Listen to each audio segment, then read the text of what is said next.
తాడింది అన్నేటోడు ఉంటే వన్ తలంది అన్నేటోడు ఉంటాడు అంటారు కదా.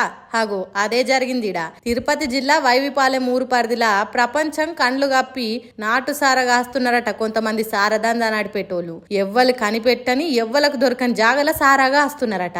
పోలీసులకు కూడా దొరికే ఛాన్స్ లేని ఇగో ఈ అడవి నడిమిట్లా బాగా జాబ్తా పడుతున్నారట దొంగ కథలు. కానీ టెక్నాలజీ పెరిగింది కదా, అందుకే డ్రోన్ కెమెరాలను గాలిలోకి ఎగిరేసి నాటు సారాన్ని కాసే తావును కనిపెట్టిండ్రట పోలీసులు. మొత్తం అడవిని గాలిచ్చినట్టు తిరిగి ఎక్కడెక్కడ ఏమేమి ఉన్నదో చూసుడు పోలీసులకు కష్టమైన పని కాబట్టి డ్రోన్ ను అడవిలకు పంపిండ్రట. దాని కెమెరా కన్నుతోని అడుగడుగు చూసిన పోలీసులకు ఇగో గీ గుడుంబ మాఫియా గుట్టు తెలిసిందట. మరి కాసిన సారా ఎక్కడ పెట్టిండ్రని చూస్తే దాన్ని కూడా డ్రోన్ కెమెరానే కనిపెట్టి పోలీసులకు దారి చూపించిందట. హగ చూడుండ్రి చెట్టు తొర్రల గుట్టుగా ఎట్లా దాచి పెట్టిండ్రో.